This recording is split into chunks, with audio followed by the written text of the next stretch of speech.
morning, good afternoon and good evening, wherever you're joining us. My name is Georgina and I'm from Diversity Network, and it's a pleasure to have you with us. I'm delighted to be joined by Cassandra Hoermann, who is the Head of People Experience at Personio, the people operating system. Cassandra, a warm welcome. Thank you very much for joining us. If you haven't already become familiar with what Personio does, I'm hoping Cassandra will be able to fill in the gaps for some of you and give a little bit of background on what they're trying to achieve.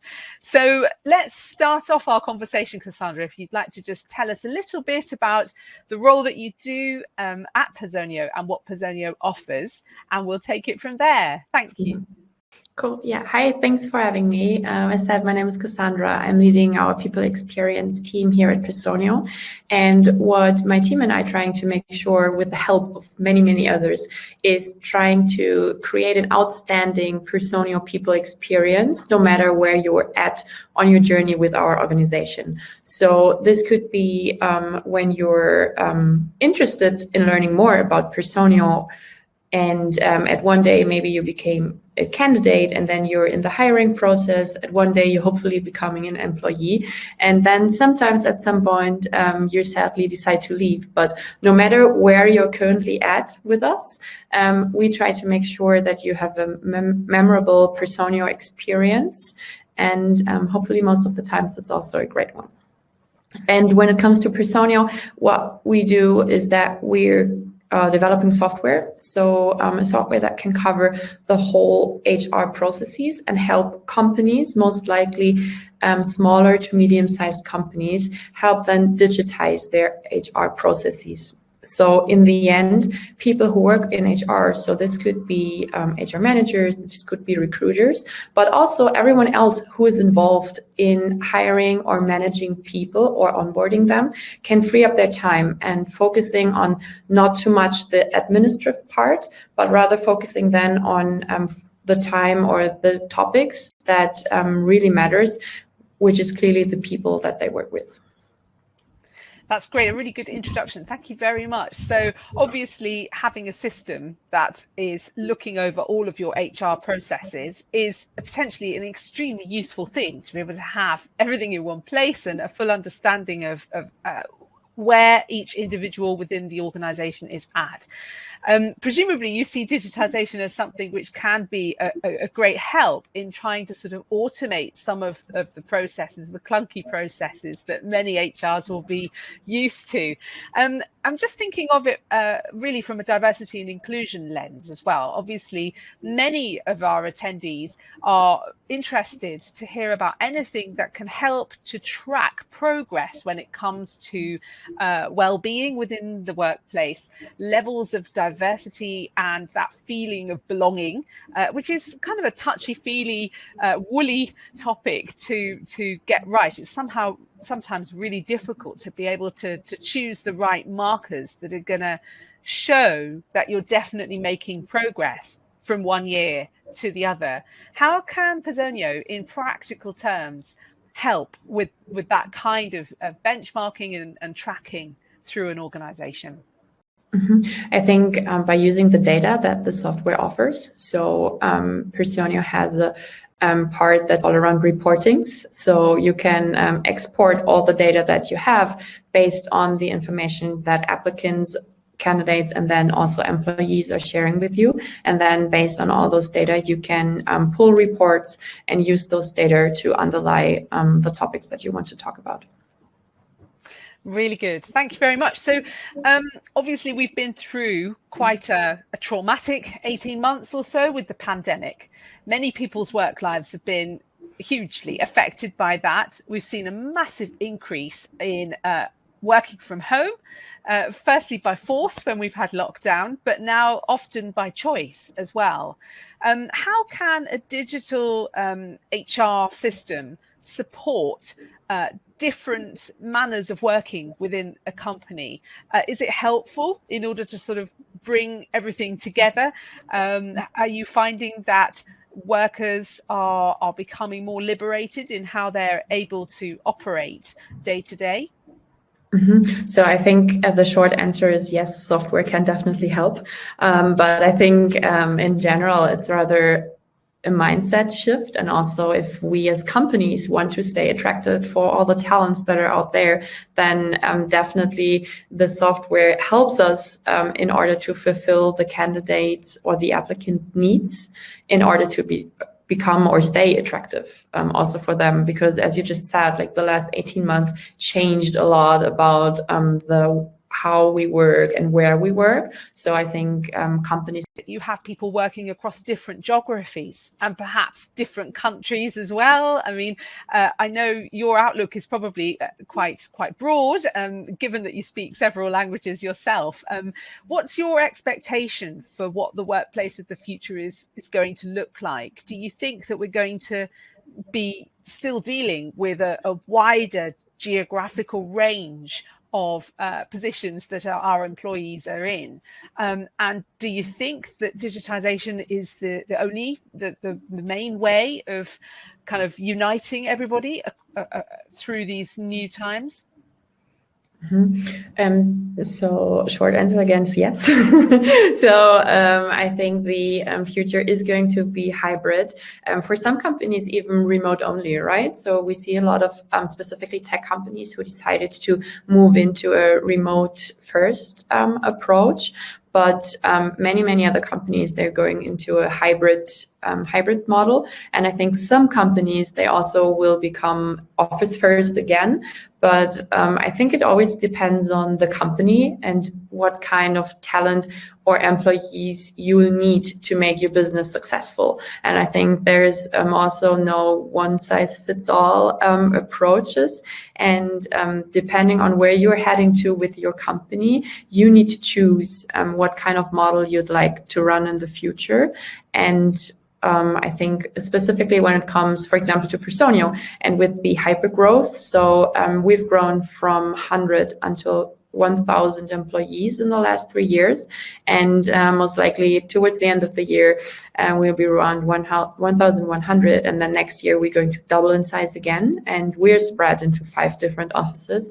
So in order to attract talent and also retain them with us, we've had a flexible home office policy also pre-COVID, but what we did then is loosen this up even more, so that now with the 1st of September it became effective, and we said we're opening our offices again, but in a slightly different way on how it was before, in order to give our employees and future employees more flexibility on their needs. So from where you are then, it would sound as if, this flexibility is something which is a properly permanent thing now. I mean, I was reading the other day that PwC in the States is now making it possible for all of their employees to work from home forever. That is how much the pandemic has changed things. But we do see there's a lot of companies where big bosses are saying you must come back in and you must be here 24/7 forever in this workplace. Which of those two stances do you think will win? I think none of them. So I think most likely the future sits somewhere in the middle, so that you give your employees the freedom to choose whatever works best for them, in line with how or who you are as a company and how you want to work in the future. And I think the more possibilities you can give to your employees, of course, like the number one for that is trust, and trust in your employees that they are going to make the right decision for your company. And then I think it just doesn't matter where they are, as long as you're reaching your agreed goals. And I think, to me personally, like remote first would be too drastically, but this is also, I think, based on my personality and also the job that I'm doing, I think I would be in the wrong position if I don't like to meet and work with people. So to me, it's a relief also to come back to the office. And for us at Personio, we have the approach that we say, okay, 50% in the office and the 50% you can work remote in the country where you're based, or also up to 3 months per year. You can also work in the UK or in the European Union, so that you have even more flexibility. And although that we have this, since it's possible to come back to the office, I think 4 minimum out of 5 days, you can find me here in the office because I just really like coming back. And I think it's definitely challenging to also find the right how for your company. And it also takes a lot of effort and a lot of research into setting this up and then to launching it and to really making everyone understand what's it all about. And I think a lot of communication is also needed about this. Definitely. I mean, it's just interesting hearing what you have to say. I mean, getting that work culture right in a corporation going forward. We've got a real opportunity now because we are pressing the reset button. We can start thinking afresh about what we want the workplace to look like. But it's very much down to your personality, isn't it? I mean, I spoke to somebody the other day who was saying you could literally put her on the moon and she would be very happy just getting on with her work in the background there and only popping into the office once a year, whereas other people, possibly like yourself, quite like that geniality of having people around and being in the middle of everything all happening physically there around you. So getting that balance right is a very tricky thing for any HR, I guess.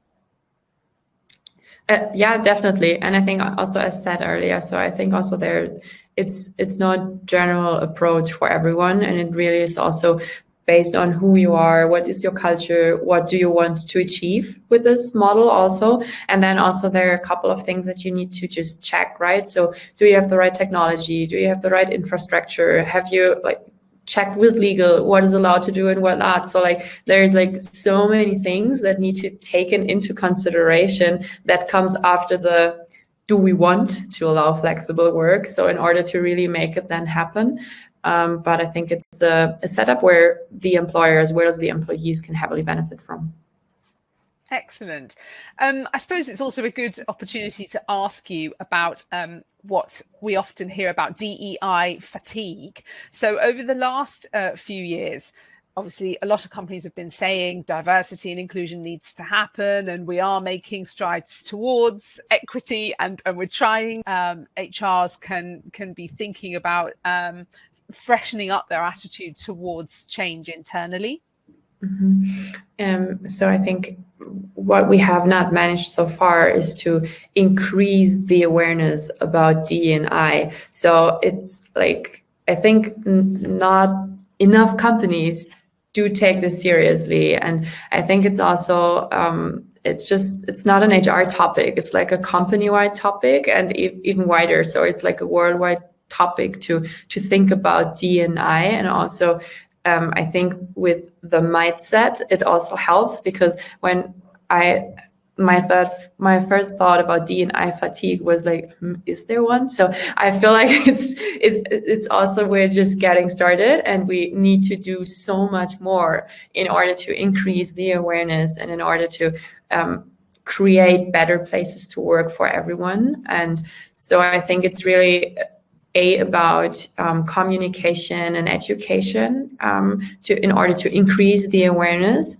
And then if this does not help to overcome and you're rather a data person, then look into the numbers and have a look into a couple of studies, and they prove that a diverse workforce can increase efficiency and they can really help you to grow your business. So I think those are a couple of good arguments why you should make this a company-wide effort and invest also into this. Definitely. And I'm sure we're preaching to the converted, but of course there are many, many great stats and figures out there in case you're at all curious and you haven't yet seen the latest benchmarking reports and all that kind of thing. But there's a very famous one quoted by McKinsey, which just has some amazing claims about how much more productive and lucrative it will be for your company the more diverse individuals you are able to have within your mix. So very impressive. So tell us a little bit about your role, Cassandra, and you, obviously, as head of people experience, what have you got planned at Personio over the next year? What kind of things can we be looking out for? So I think a couple of things. Not all of them I'll be able to share right now, but a couple of them I can definitely share. And specifically, I think when it comes to D&I, what we're going to do is currently we're hiring for a D&I specialist. So until of today, we have a diversity committee, which is a group of different people from different offices from our employees. But now we said, okay, we want to level up because we know that we're just at the beginning and we can do so much more if we have a dedicated resource help driving this, not doing all the work, but help driving this in order to collaborate with everyone else in the company and to make this a company-wide effort. So yes, I'm still hiring for this role if you're interested. Sorry, I could not, could not help it. Yes. And I think with this, with the acknowledgement of what we've achieved so far and where we are at, but also being realistic about where we are at and really using the data that we have, for example, from the engagement survey or pulse checks that we are running and mapping this out through our experience map. So our experience map has a look at the holistic journey that someone has. So from applicant to alumni, I'd say. So, and it covers all the different phases that you could be in. And what we are looking into is like then taking the data that we have and matching it with all our different people programs and just doing a fact check and seeing where we are good on. This is Personio Flex. So this is our new hybrid way of working. And I said it's roundabout, if it's less or more, it's also okay.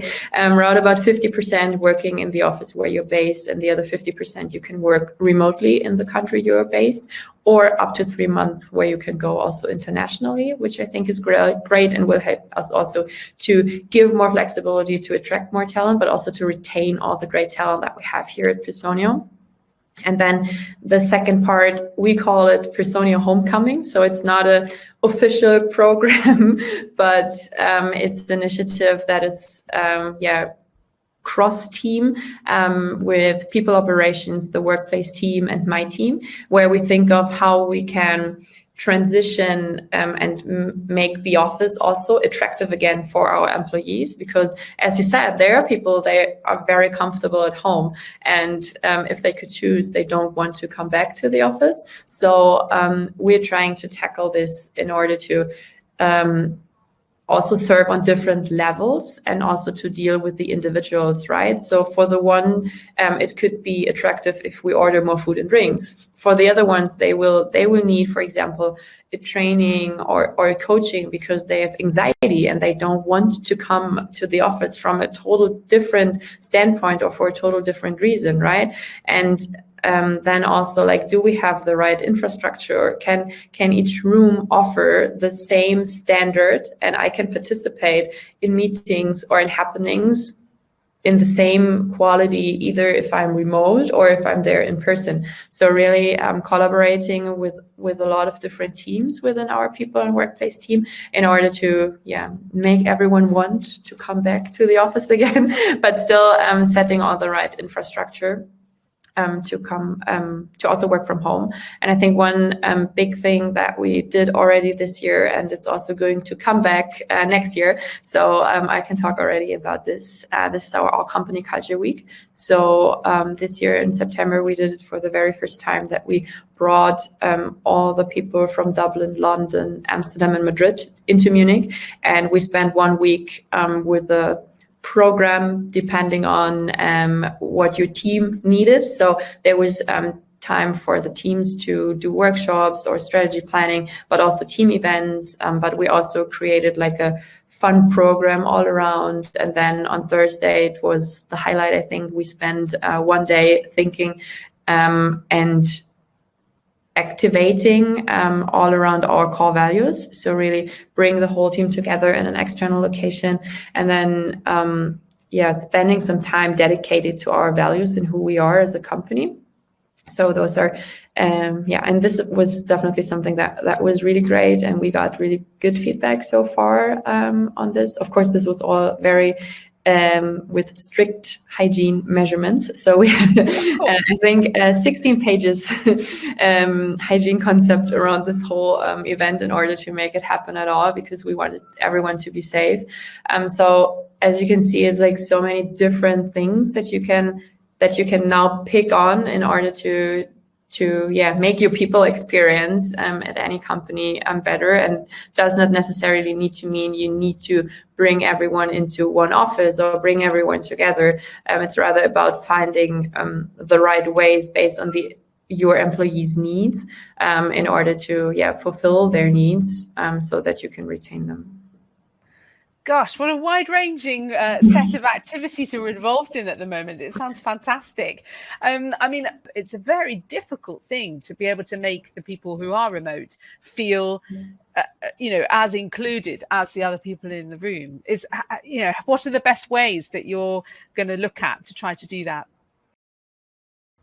So I think what we've learned during the last 18 months is to become better at this every day, because even though each of our rooms has a Zoom setup, right? So technically it's possible, but it's, as you said, it's just specifically for the people who are not in the room, just so hard. And I think also with camera, right? So because it's just not as easy to get in if someone is talking, if you're there or not. So I think what's important also is to educate your leaders and also all your employees, right? So that you have different rules or meeting etiquette if you're via Zoom, or if you're hybrid, or if you're 100% remote, right? And this could also be very superficial and easy things, but sometimes it's just like where you need to do more and train your people more in order to like also train their sense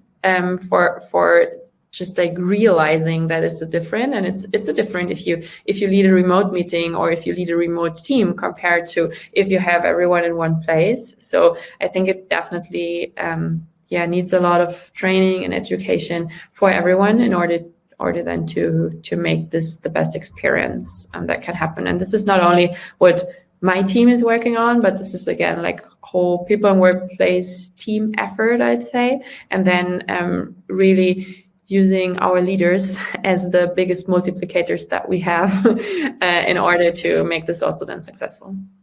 Absolutely. You need excellent leaders on board, don't you, to be able to be willing to make changes and be able to cope with exceptions to the rule as well, so that everybody is catered for in the right way. That sounds all very encouraging as to what you're actually doing yourselves within Personio, and perhaps shining a light there for other, perhaps older, more legacy companies that need to shed previous work patterns and start adopting newer, bolder ideas towards making everybody feel properly connected and valued, no matter where they are or what they might need within the workplace setting. I'm interested, I mean, obviously going back to diversity and inclusion, which is the actual topic of Inclusion 2021. In coming to that topic, what is it that you at Personio are particularly looking forward to about the conference itself? So about the conference, I think to me it's definitely an inspiration, and also getting new ideas, like just exchanging with people, getting to know other people who also care about D&I and who are passionate about making workplaces more inclusive. And I think that's the main part, to be honest. That's great. And tell us a little bit about your own thoughts on diversity and inclusion in the workplace. Do you think that it's something which is improving? Certainly the knowledge of that as a factor that needs to be taken into account. Do you see change happening? I think also depending on the company. So I think when I look at Personio, and then I can definitely see a diverse workforce, right? So to me, diversity means like all the things that make us who we are. So this could be your language, if you have disabilities or you're disabled. It could be who you love, where you come from, right? So it's so many different angles why and how we could be diverse. And then when it comes to inclusion, to me, it's rather having a seat at the table and can speak up, and you know that your word is also heard, no matter which background you are from, right? And I think where equity comes in right in the middle, it's really to make sure that everyone has access to this. And also, I think also like very exciting part, like feeling part of the community. And this is also like a main driver also for D&I work, I think, in order to achieve this, that people feel like this is a place where they belong. And if you, for example, also look at Personio in 2018 or 2019, or as of today, it's also a different workforce. Not that we were not diverse, I'd say, in the beginning, but we were then a Munich-based company with a lot of internationals joining us. But today we're a company with 5 different offices or 5 different locations in 5 different countries. So this is like 5 different locations coming in, and more talent from all over the world. And of course, like as you grow as a company, we also become more and more diverse. So and this is also great to see. And I think like one super superficial indicator for this is if I look at pictures from 2018 and I look at pictures today, this is like so much of a difference on what you could see just like from the very first impression that you can see. This is then so obvious, right? But this is, at least for us, really true. As we grew, we also became more and more diverse. And then now with all the initiatives that we're running and that we're doing, we also want to become even better there, because we know that that's a long way to go. And I think a project that never can be finished, I'd say. Well, it's certainly very encouraging. I mean, the speed and pace of growth at Personio is astonishing, and brilliant to hear that you've become more diverse as you've gone along. So it's evident that it's something which is top priority for you, and that you do all see the benefit, which is great. In terms of your work experience and actually how it plays out, I must just mention, of course, that you do have an awful lot on your to-do list behind you right now. I hope that that's not too onerous for you, and it's great that you've got lots of colours to try to just give it all context and everything. Presumably that's all becoming a little bit more digital as you go forward, though, rather than relying on paper communications. I'm imagining that's all beginning to be centralised and digitised as you go forward. Is that right? Mm-hmm. Yes. So when it comes to our company, we work fully digital. So yes, you find a printer in our offices, and you also find pen and paper, but everything else is completely digital and digitalized. The future is coming. Absolutely. Well, that's brilliant. Thank you so much, Cassandra, for joining us. And we're really looking forward to Personio's participation in our event next week. And of course, if you'd like to find out any more about everything that Personio offers, I mean, there's some amazing products there that can really help in terms of your HR planning and so on. Please do reach out to Cassandra, or pop into the booth next week at Inclusion 2021 itself. And we're really looking forward to seeing you all there. But for now, thank you very much, Cassandra, for joining us today. And we'll see you again next week. Thank you. Thanks for having me. Bye.